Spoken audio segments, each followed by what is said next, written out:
Okay, one more tonight. There are a lot of these, and I'm gonna try to get some kind of order to them. I'm gonna have to figure it out. But going back, I mean, he started this a few weeks ago, so there's a lot to get through here. But we're gonna plug away, try to do a few a night anyway. So this is an interview that he did with a guy that claims that he got a gun that killed Bigfoot from a gentleman named Bob. So we will listen. An old bear hunter from California. He has a gun in his possession that came from out there in California way. That thinks it might be have some historical value. So I'll let Larry do the talking here. So Larry, how are you? I'm doing just fine. How about you? I'm doing pretty good. Now Larry and I have talked before about this, and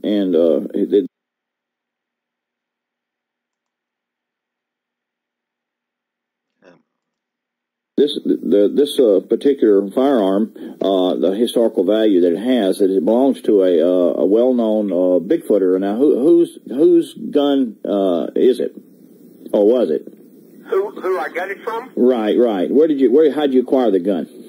Well, I acquired it from a gentleman by the name of Ivan Marks. Ivan Marks. Now, how did you get it from Ivan? He gave it to me through friendship. Through friendship. Oh, good. I had sold him some dogs, and I got ready to leave, and he gave it to me. Okay. Now, what kind of gun is this? It's a 30-06 Remington 700. Right. Now, the value of it, besides just being from Ivan, so what did Ivan tell you about the gun when he gave it to you? Well, he never did say, he told me that it was in on the killing of 5 or 6 of the big things. Now, he said big things. Now, you think that he was referring to maybe perhaps bears or something, or what do you think? No, well, we had been, he made the movie, you know, in Legend of Bigfoot or Search of Bigfoot. Or right. I've seen that, yeah. And we were talking of that, and I asked him if they had ever seen any killed, or, you know, yes. And when he gave it, he told me, he said, now, this is the gun that was in on the Bigfoot, the big things. Right. But he stopped shy of calling it Bigfoot? Right. Okay, but you're pretty sure that's what he was referring to? Yeah, because that's what we were talking about. Yeah. Now I've looked at this gun, and matter of fact, you and I we took it apart there at your place there, and I noticed it's got a notch in the side of the stock that I thought was rather unusual, it's a gold little bitty. I guess you call it the little gold nugget. That's what it is.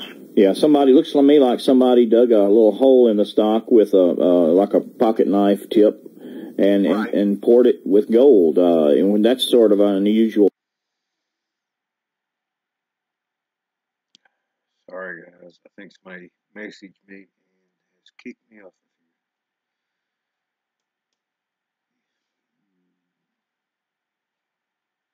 Thing to do to a rifle. It must have been for something important, don't you think? I would think so, but it was on the gun whenever I received it from Ivan, and the gun has Ivan's name engraved in the gun. Right. I remember that too, and also in the gun case, you know, the address was on the gun case. Yeah. Everything. Now, what makes going back to the gun, you know, the history of the gun. Now, Ivan, what makes you think that who did it originate with? Is this Ivan's gun? Was it his gun when all this happened, or did it belong to someone else at the time that it happened? I asked later. I asked who originally owned the gun. Where did Ivan get the gun?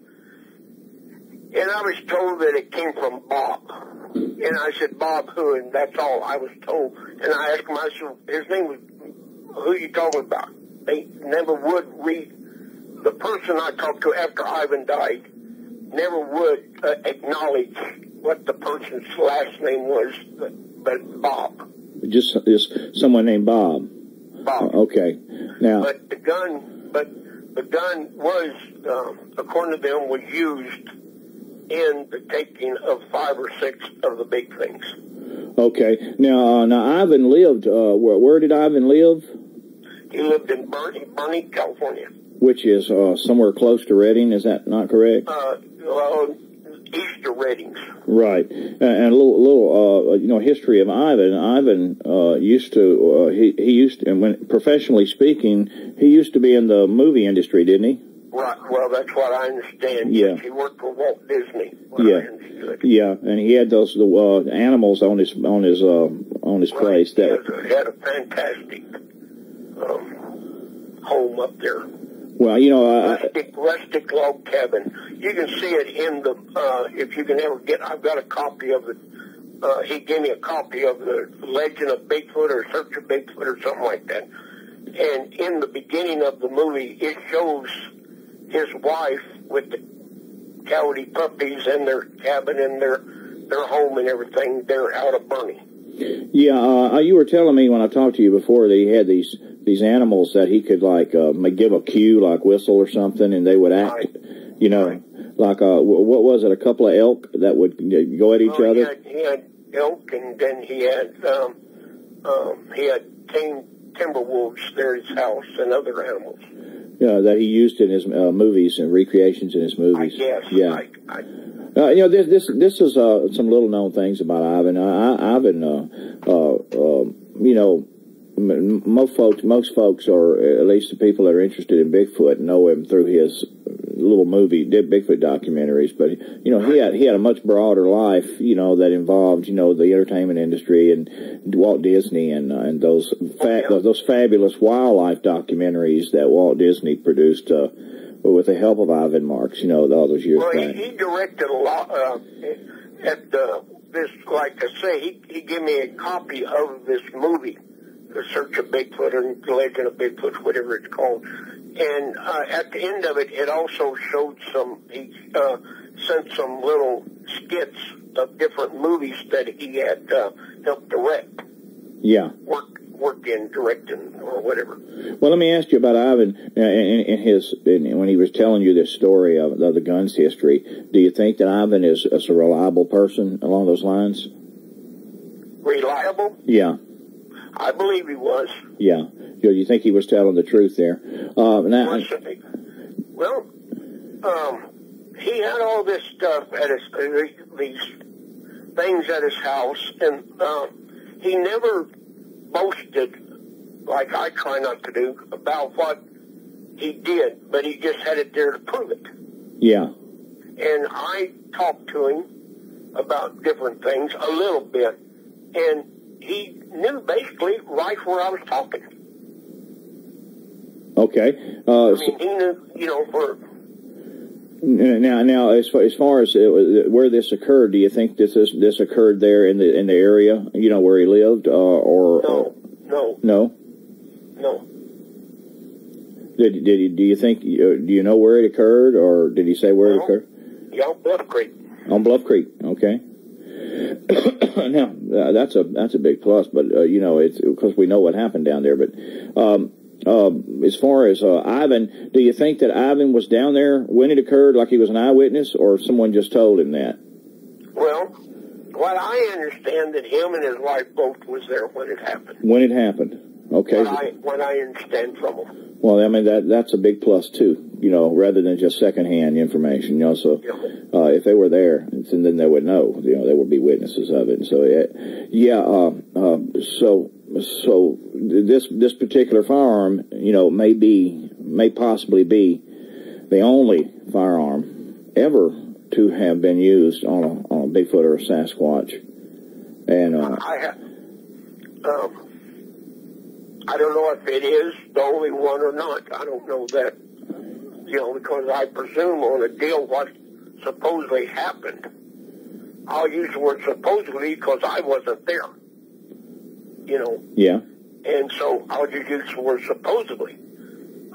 If, you know, not if, but when it was there, I understood that there was 4 or 5 or 6 different people was involved in on it, what I understand. Yeah.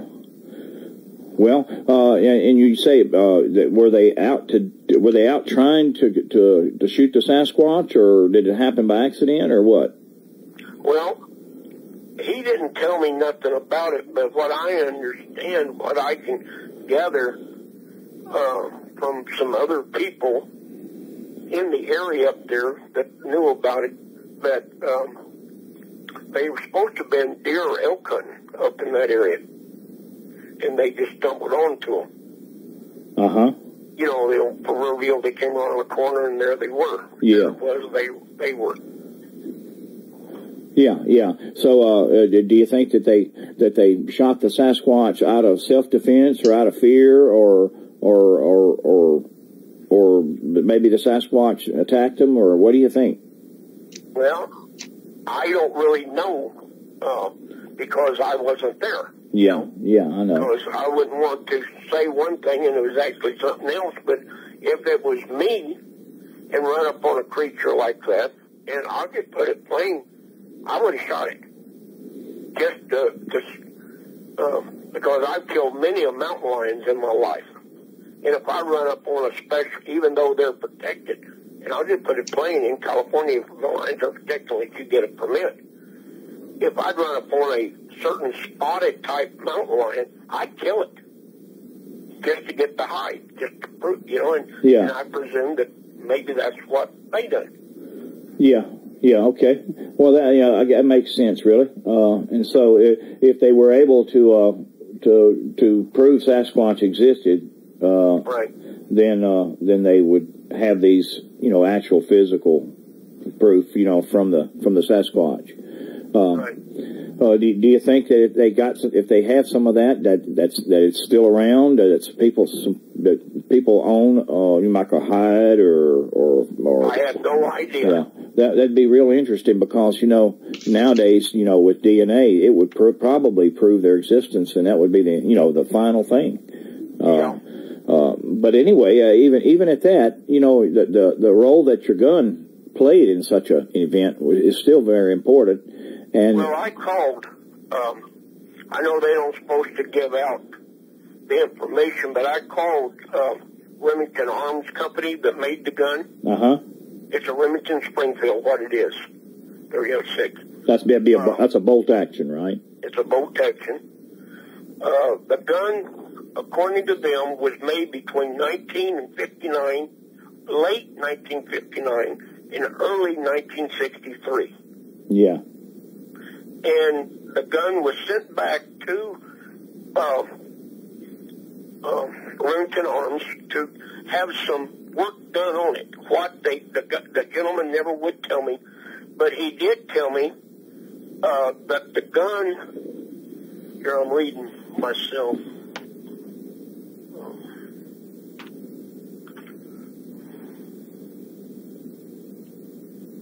It just says it. I had written down the information, and that's what I'm going by my notes here. Yeah. But, and everything. They never did say the person's name that sent the gun back to them. Well, but in those days, I don't think the documentation was as tight as it is now. You know, these days they would have to have all of that. But still, you know, Larry, as well, you know, I think it's, you know, very sad that Sasquatch may have been killed, but, you know, if it's already been done, then what, you know, a person would need to do is get the most out of, you know, what happened, you know, if there's true information, not a bunch of hearsay. Right. Go ahead. One thing, the reason why I say, I've killed, and I'm not exaggerating, I've killed many, many lions and loads and loads of bears. Because I had bear and lion dogs years ago and everything. But what I'd like to, even if today, if I run up on one, I don't care what they'd say, even though whatever happened, I'd like to kill it, get the kill, and then get them protected. Okay, so that's what. Yeah, have it showed to where the animal, the creature actually exists. To shut up these loud mouths about there is no such thing, because most of these idiots that holler that, they've never been in the wood. They don't know how to hunt in the first place. And all they want to do is sit behind a desk or behind their chair or ha, ha, ha, ha, ha, and drink their beer and the booze and this kind of stuff. Well, they've never actually been in those woods, you know, those yeah, well, that rough I'm not saying all of them, but I'd say majority of them. No, that rough. I like to, those saying, get one, stick it up their nose and say, hey, and then get the government to say, okay, they are here, but they are protected now. Yeah, so the sacrifice one individual so that the rest could be. Well, you know, if somebody else has already, you know, done that, it would be good if, you know, with DNA, like if they had I'd be happy with it. If they had a hide, you know, that you could snip a little bit off, and they take it to those labs and they say, well, this is something very, very unique. You know, that would be a, you know, even better thing. Yeah, it sure would. So, you know, besides any of that, history is history, you know, and if you're, the firearm that you have, it was a part of something like that, then to me, you know, its historical value, you know, is priceless, you know, it's not a replaceable gun. It's one of a kind, you know. Well, it's priceless to me. Well, I would sell it. But I wouldn't give it away. That's right, yeah. Ivan let me have the gun out of friendship. And I didn't know Ivan super well, but what I did, I really liked the man. And he was a super good gentleman. And I'm keeping the gun out of thank you. Yeah, you know, right, I understand. But, now, let me ask you a little bit about, you know, Ivan bought some bear dogs from you, right? Right. Now, these were like top-notch bear dogs, right? Well, I think so. Yeah. Now, you told me the story once before, so I'm just going by memory. He brought the money in like out of a can. He had it in a coffee can or something like that. Well, it was a backgammon game. A backgammon game. I had a backgammon game. Okay, there you go. But you know, I thought it was kind of, you know, it kind of gave you some insight, you know, into the person, you know, that he the type fellow he was, you know, an informal type guy. They were down the country people. Country. Way I'd say it, they were country made. Yeah. I mean, they were down the heart and. Yeah. Do you think Ivan was, as far as, you know, what he told you, that it was something you could probably, you know, put stock in and rely on it? I believe so. Yeah. I really believe so. Well, you know, that country in there is so rough, and you spent a lot of time in that area, and it's some of the area that the Indians, they call sacred, that area right. Up in there. Right. So, you know, you know it probably better than most folks. I've hunted all over that country. I've hunted for 100 miles in every direction. Now, what is your thinking on the Sasquatch there? Do you think there's still any in there, or? Well, I wouldn't bet against it. Yeah. Well, at any rate, you know, people they holler, well, you never see one. Well, I've hunted since I was 9 years old, and I just turned 66, and I've never seen a dead deer in the woods. But I've killed a lot of deer. I run up on deer where people have shot them, right? You know. But I mean, one just died from old age. I found horns. But where does these deer that die from old age, where do they go? So I'd say Bigfoot's the same way, you know. Unless you freak accident run up on one, you know, surprise him or something, I don't think you're going to see one out there. So these guys, you know, that did the killing, they surprised some of them. That's what you think? I think that's what happened. Yeah. Okay. Well, I thank you for going on, the record with that and making this recording, and we'll certainly, get the word out about the gun and try to get folks to pay some attention to it. It's a historical piece, and it's a piece of history, from that may never be repeated, Right. I thank you for. We'll never know unless we were there what actually took place. Yeah, that is correct. Unless there's somebody willing to, come forward and tell us, Tell the truth about it. Right. That's about 40-something years ago now. Yeah. Well, that happened, 63 or something like that? Well, yeah. Well, there's some speculation about that. We don't know for sure exactly the date, but 63 is a good date for it. You never know. But anyway, I thank you, Larry. 63, 67, something like that. Yeah. That's a lot of years ago. Yeah, I know. It's in those times, I think at the time that country was just being opened up, It was. There was the roads. There's still not any roads down to where they supposed to have been killed. Yeah. Let me ask you this. What do you know about those roads? When they were putting them in there, they call it the Go Road. Do you know much about? They tried to go down along the creek beds.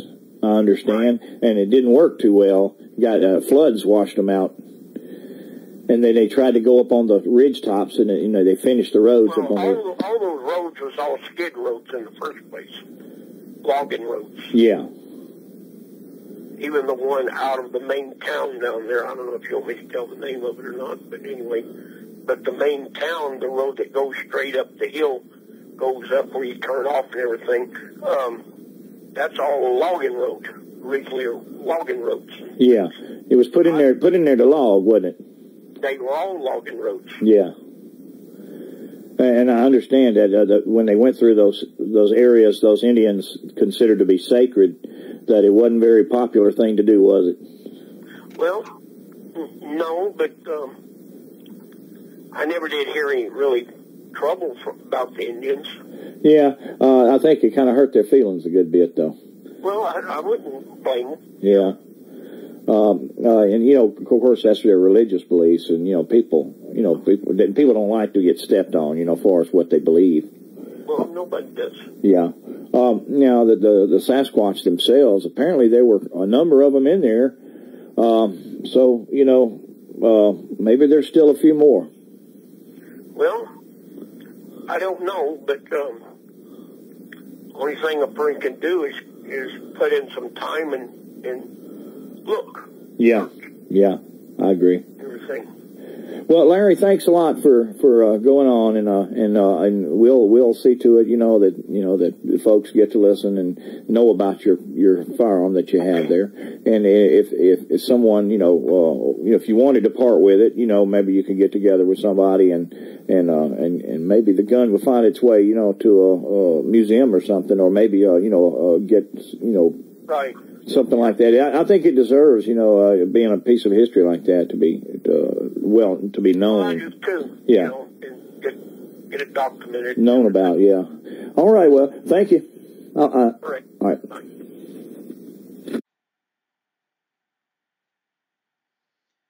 Okay, so I don't know. If I can find the one with the shadows tonight, I might go ahead and do that one.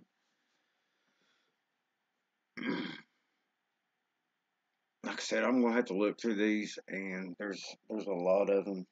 But if I can find it, and I'll come back and maybe do another one tonight.